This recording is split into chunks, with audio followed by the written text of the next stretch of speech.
Guys आज के इस वीडियो में हम बात करेंगे फिजिक्स से कुछ न्यूमेरिकल के बारे में जो कि भिन्नात्मक त्रुटि व प्रतिशत त्रुटि पर। तो बिना देर करते हुए चलिए वीडियो को शुरू करते हैं। तो जो हमारा पहला सवाल दिया है, यानी कांच की एक प्लेट की लंबाई 3.5 सेंटीमीटर है, उसके मापन में भिन्नात्मक त्रुटि की गणना कीजिए। ये सवाल हमारा दिया है, यानी कांच की एक प्लेट की लंबाई 3.5 सेंटीमीटर है, उसके मापन में भिन्नात्मक त्रुटि की गणना कीजिए।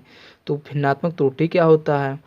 यानी भिन्नात्मक त्रुटि हमारा वह त्रुटि होता है यानी किसी वस्तु की दी गई माप तथा उस वस्तु का अल्पतमान ही हमारा भिन्नात्मक त्रुटि कहलाता है। तो इसका फार्मूला हो जाएगा हमारा भिन्नात्मक त्रुटि का, यानी भिन्नात्मक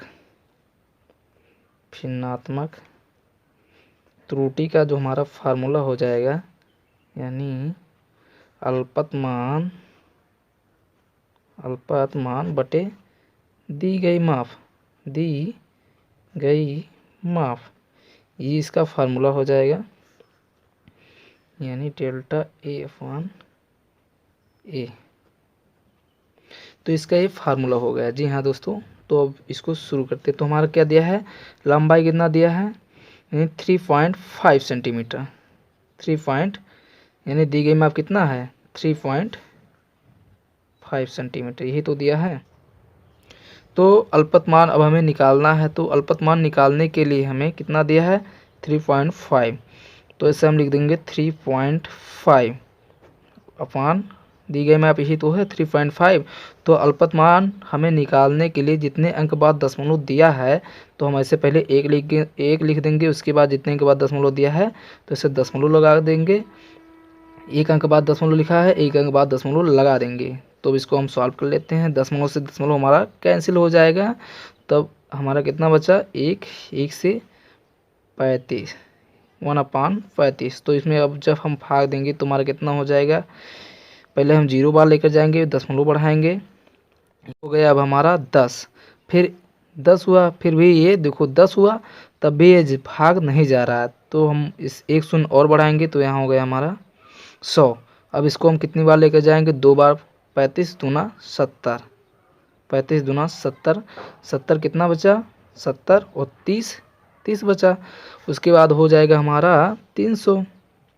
जब ये कितनी बार जाएगा, भाग करने पर 8 बार जाएगा, तो 8 लिख देंगे, इतना बार।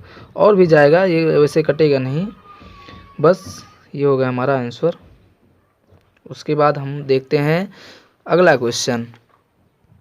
उसके बाद क्वेश्चन नंबर जो हमारा 2 दिया है, यानी यदि किसी एक वृत्त की त्रिज्या मापने में 1.5% की त्रुटि होती है तो उसका क्षेत्रफल ज्ञात करने में अधिकतम प्रतिशत त्रुटि ज्ञात कीजिए।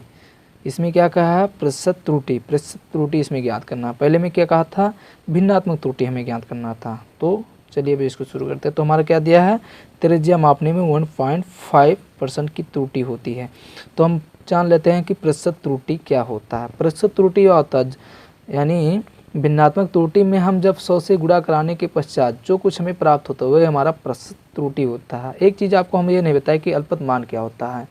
अल्पतमान हुआ होता है, यानी किसी यंत्र द्वारा मापा गया वह छोटे से छोटा माप जिसके पश्चात वह यंत्र उसे गलत बताने लगे, वही हमारा अल्पतमान कहलाता है। तो हमारा दिया है इसमें, एक वृत्त की त्रिज्या मापने में कितना % की त्रुटि हो रही है, 1.5% की त्रुटि हो रही है वृत्त की त्रिज्या मापने में, यानी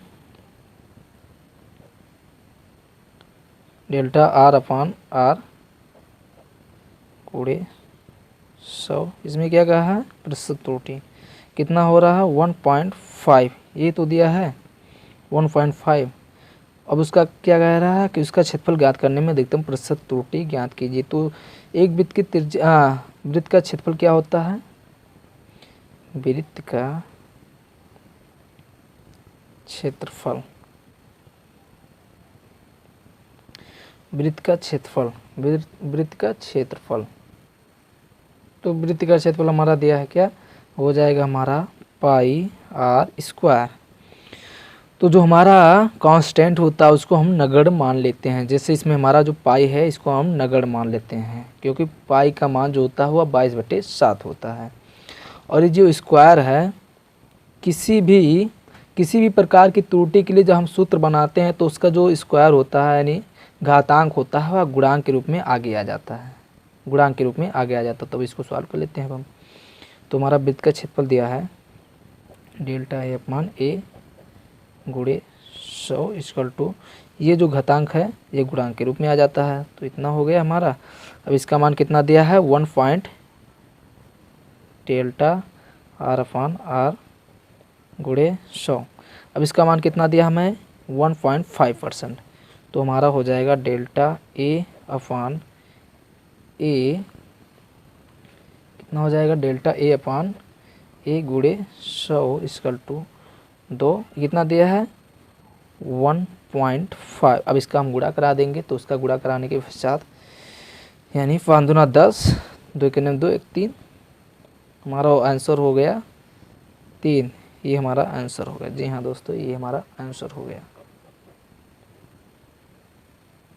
उसके बाद हम क्वेश्चन नंबर 3 देखते हैं। उसके बाद जो हमारा क्वेश्चन नंबर जो 3 दिया है, क्वेश्चन नंबर 3 दिया है यानी किसी वर्ग की भुजा मापने में 3% की त्रुटि होती है तो उसके क्षेत्रफल मापने में कितने प्रतिशत की त्रुटि होगी। इसको दूसरे की तरह ये भी है, तीसरा भी। तो देखते हैं वर्ग का क्षेत्रफल। तो ऐसे हम जानते हैं कि वर्ग का क्षेत्रफल कितना होता है हमारा, वर्ग का क्षेत्रफल बराबर हमारा होता है भुजा स्क्वायर होता है हमारा। तो हम देखेंगे, इसको भी अब लगाएंगे। तो हमारा हो जाएगा कितना दिया है 3% की त्रुटि होती है, कितना भुजा मापने में कितना % की त्रुटि होती है, डेल्टा ए अपान ए गुणे 100 इक्वल टू कितना % की त्रुटि दिया है, इतना % की त्रुटि दिया है। तो इसका क्या कह रहा है हमें, क्षेत्रफल मापने में कितने % की त्रुटि होगी, यानी क्षेत्रफल मापने में। तो ऐसे हम आपको बताए हैं कि जो घातांक होता है वह गुणांक के रूप में आ जाता है। जो ये घातांक है 2, एक गुणांक के रूप में आ जाएगा। तो हमारा हो जाएगा, तो हमारा वर्ग का क्षेत्रफल क्या हो जाएगा, यानी डेल्टा ए अपान ए गुणे 100 इक्वल टू डेल्टा ए अपान ए गुणे 100। तो हमारा इस कितना दिया है, जो घातांक है वह गुणांक के रूप में आ जाता है। तो हमारा कितना दिया था, गुणांक के रूप में 2 आया हमारा। और इसका कितना हो रहा था, कितने % की त्रुटि, तो हमारा हो रहा था 3% की त्रुटि। तो हमारा हो जाएगा 3 दूना 6, यानी 6% की त्रुटि हमारी आएगी आंसर, 6% की त्रुटि होगी। उसके बाद हम देखते हैं अगला क्वेश्चन नंबर 4।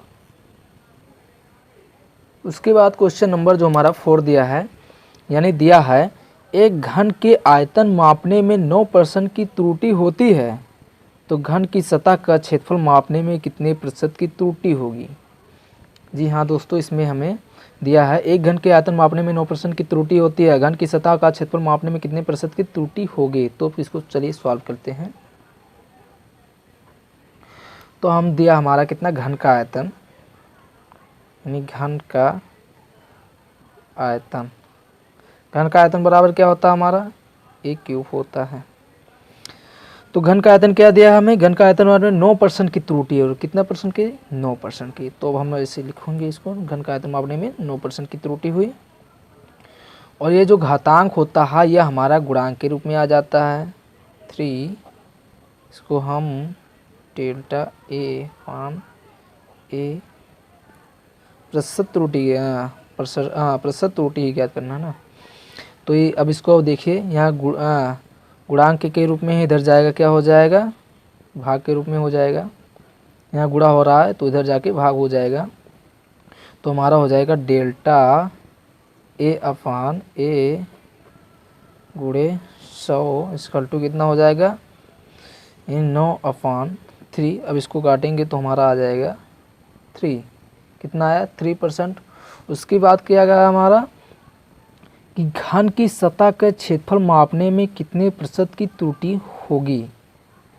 तो अब इसका देखेंगे, घन का क्षेत्रफल क्या होता है, यानी घन का क्षेत्रफल बराबर हो जाएगा हमारा 6a स्क्वायर।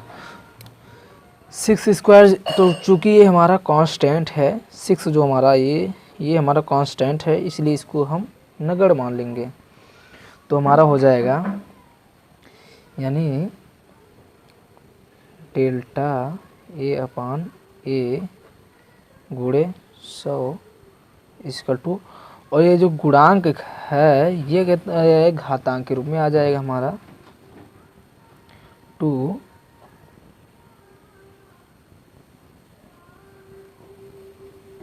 डेल्टा a/, इसको कैपिटल मान लेते हैं, क्षेत्रफल दिया है ना,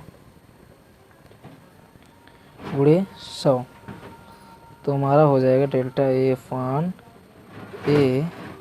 गुणे 100 इक्वल टू 2। अब इसका मान कितना आया था, ये 3% आया था, तो 3 लिख देंगे इक्वल टू हमारा, अब इसका गुणा करा देंगे, कितना आ जाएगा 6%। जी हाँ दोस्तों, ये हो गया हमारा आंसर। एक आंसर ये, एक आंसर। तो ये हमारा कितना आया 6%। आई होप आपको समझ में आया होगा।